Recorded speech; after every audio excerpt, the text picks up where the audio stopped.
Bab 375. Berbaring di tempat tidur besar.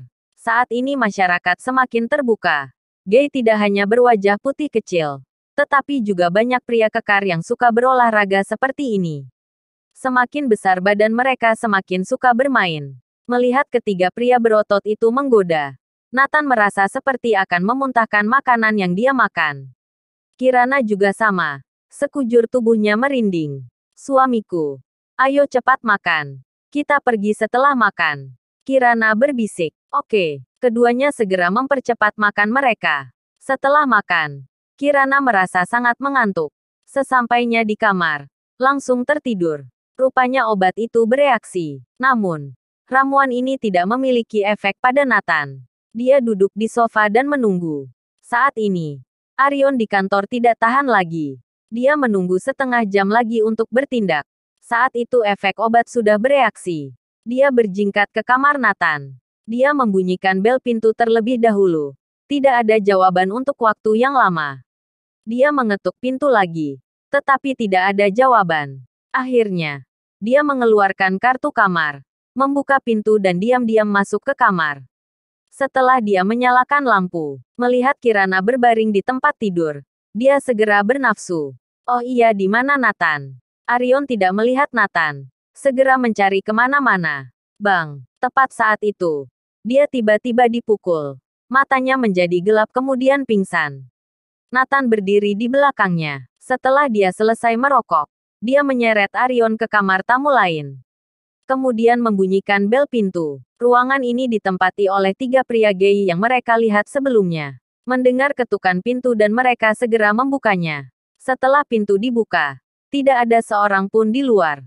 Hanya menemukan seorang pria tergeletak di lantai. Telanjang. Itu adalah Arion.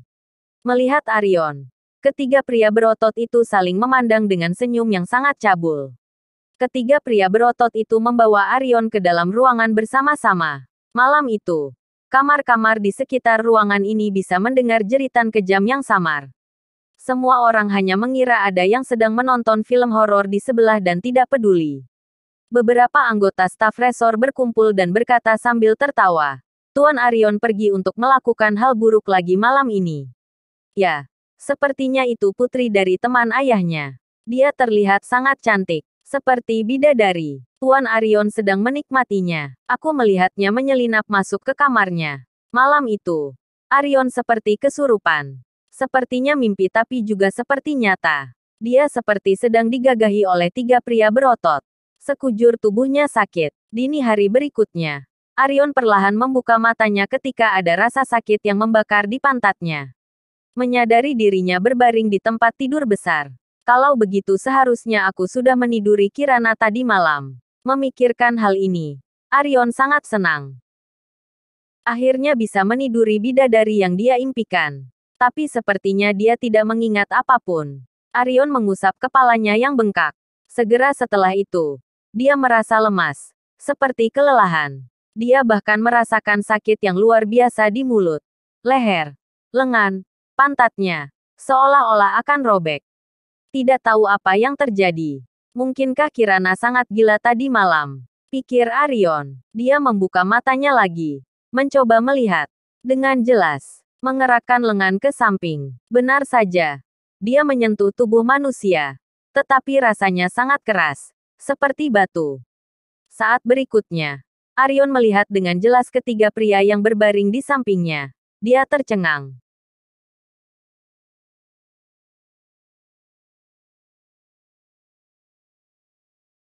Bab 376. Tiga pria.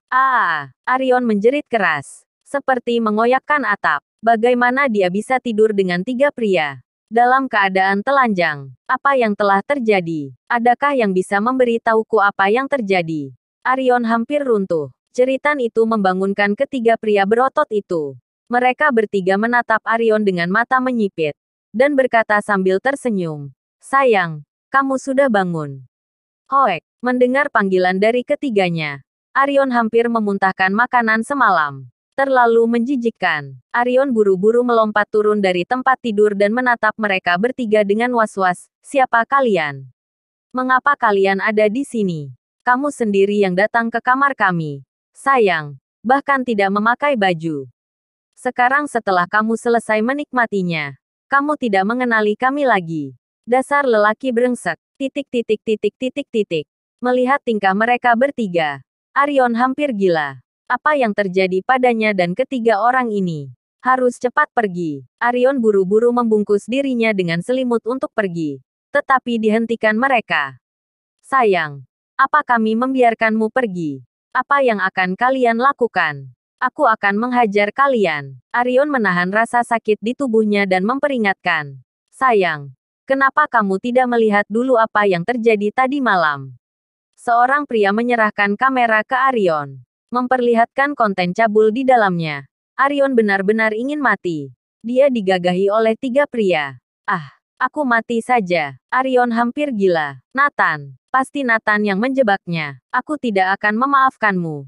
Nathan. Arion langsung menyadarinya. Pergi. Arion ingin pergi. Jangan pergi sayang. Jika kamu ingin pergi, kami akan publikasikan videonya.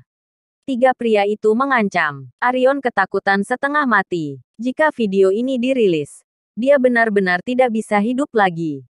Bahkan orang tuanya akan malu setengah mati. Buk, dengan begitu, Arion ditahan oleh tiga orang ini lagi. Dan berbuat sesuka hati mereka. Arion menggenggam sprei erat-erat. Air mata penghinaan mengalir keluar. Ini adalah momen paling memalukan dalam hidupnya. Penghinaan terbesar bagi seorang pria. Ketika Arion pergi, dia terlatih-tatih dan mengenakan pakaian pria berotot tadi. Air mata terus mengalir. Sarafnya mati rasa sehingga tidak bisa merasakan sakit lagi. Dia benar-benar ingin melompat dari gedung. Hal seperti itu terjadi. Loh, Kak Arion. Ada apa denganmu? Kenapa jalannya pincang? Kenapa kamu menangis? Tiba-tiba terdengar suara Kirana. Arion mendongak ketakutan. Tidak tahu kapan mereka muncul. Ya, sudah besar mengapa menangis? Apa yang terjadi? Hah, kenapa mulutmu robek? Lehermu banyak bekas cupang. Wajahmu penuh lipstik dan bau parfum di tubuhmu. Nathan mengerutkan kening. Sekarang setiap kata Nathan bagi Arion seperti membuka bekas lukanya dan membuat dia mengingat rasa sakitnya sekarang. Jejak-jejak ini adalah rasa malu yang diberikan ketiga pria itu kepadanya. Kamu bermain kemana tadi malam? Apa baju ini? Punyamu. Kata-kata Nathan membuat Arion menangis. Semakin dipermalukan. Dia bahkan melihat Kirana mengerutkan kening dan menatapnya dengan jijik.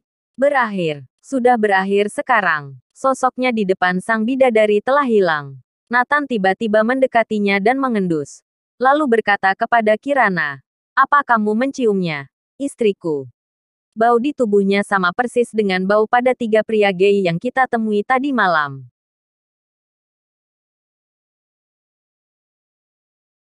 Bersambung.